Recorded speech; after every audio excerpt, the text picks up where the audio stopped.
Thanks for watching this episode of Google Educator Level 2 Exam Prep. Our focus for this particular session is on Google Search. Now, you may be familiar with Google Search.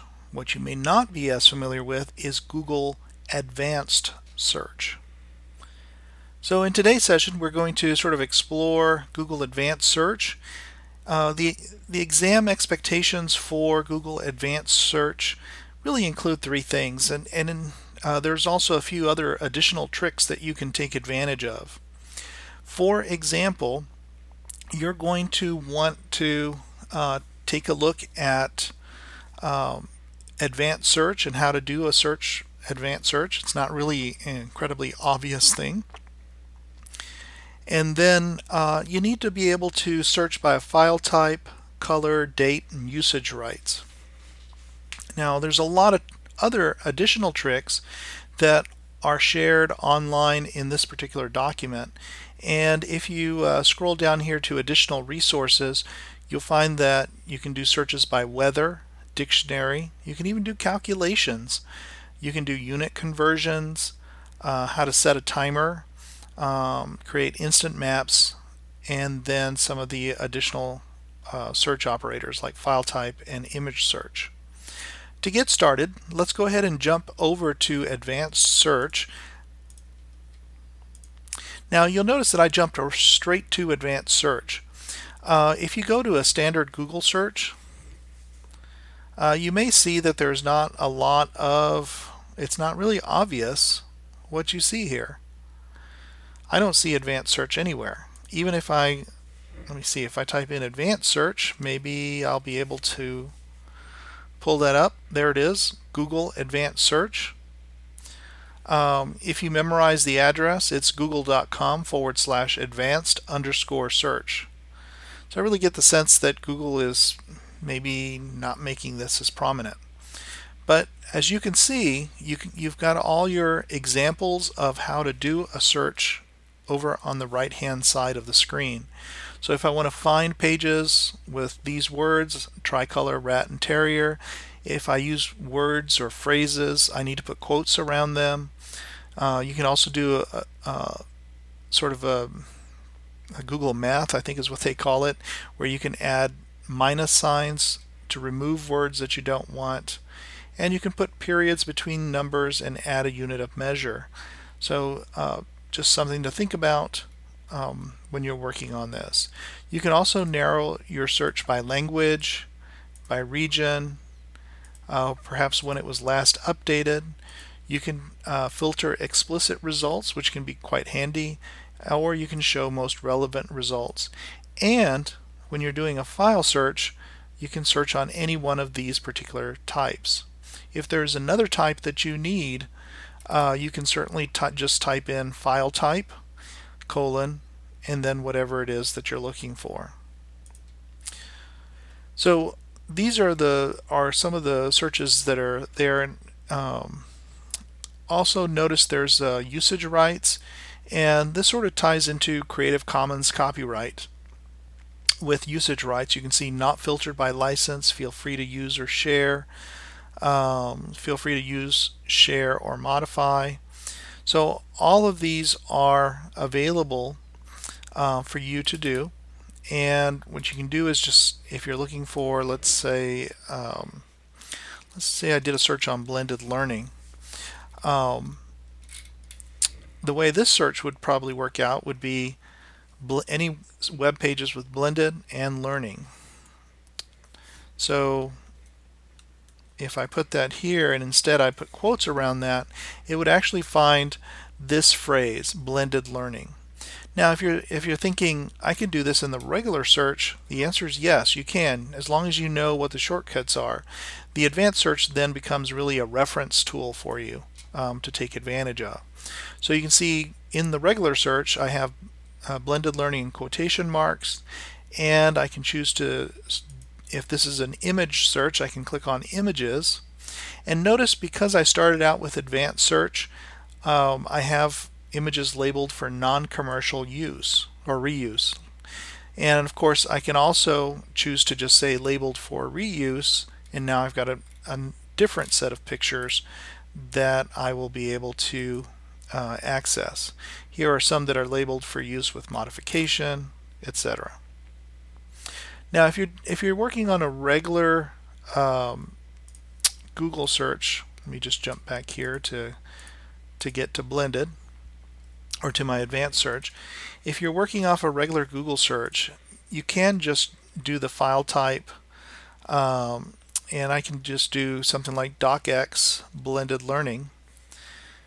If I want to only see documents that have the phrase blended learning, I just put quotations around that.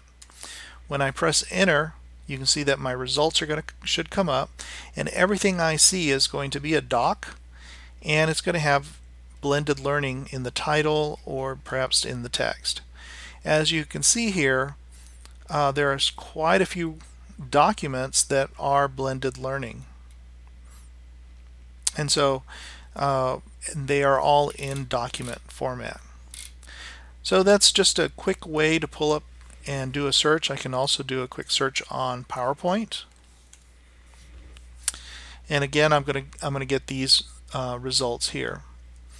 Now again, you're also able to do mathematics. So if I was wanting to add up two astronomical figures like 9999 plus 22 and press enter, what I'm going to do is actually get a calculator, and it's going to give me the amount. So 9,999 plus 22 is 10,021. If I wanted to do unit conversion, I could just say convert 3 meters to yards, and you can see that 3 meters is approximately 3.28 yards. Another one is convert 100 yards to feet, and I can see that 100 yards is 300 feet. So again, very easy, and notice that it also gives you the formula underneath it. Now there are websites that will do this for you, but you can also just do it straight in the search. One of the ones that I like to use all the time is a set 10-minute timer. If I'm in a workshop and I want to quickly pull up a timer, I can now do that, and I have a timer that starts pretty much from the point that I press enter. If I need to minimize it, I can, and it doesn't stop the timer. If I need to check the weather in San Antonio, Texas, I can do that, and it'll come right up. So Google search has just tons of great resources or ways to use it, and I wonder, I don't know if you've ever had to search for something, but let me say I needed a donkey transparent background. So if you're not familiar with transparent background, that's where the background has been sort of removed, and that way I can just get the donkey itself, not the white background, the red background, or whatever. But I could also say I want a blue background, and you can see I'm going to get donkeys with a blue background. Now some of those are probably stock photos, and so you can see the watermarks on them. So not necessarily the best results, but again, I can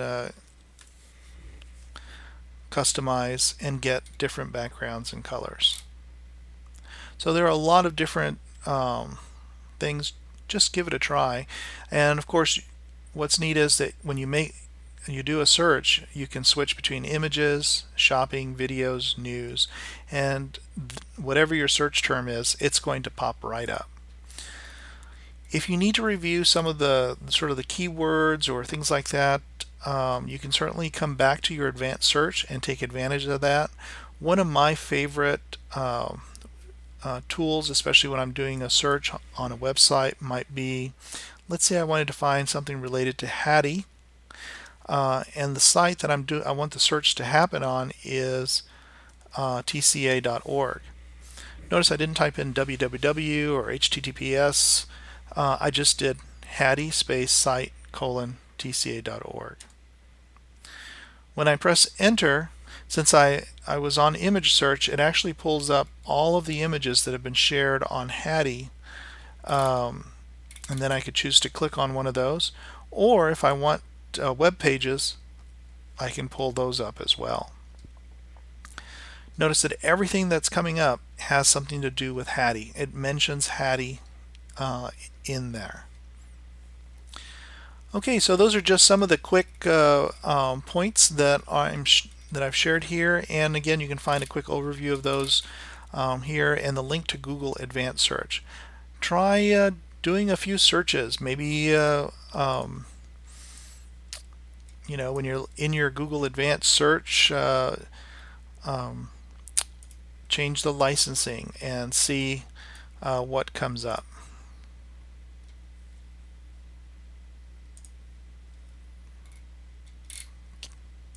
Thanks for watching.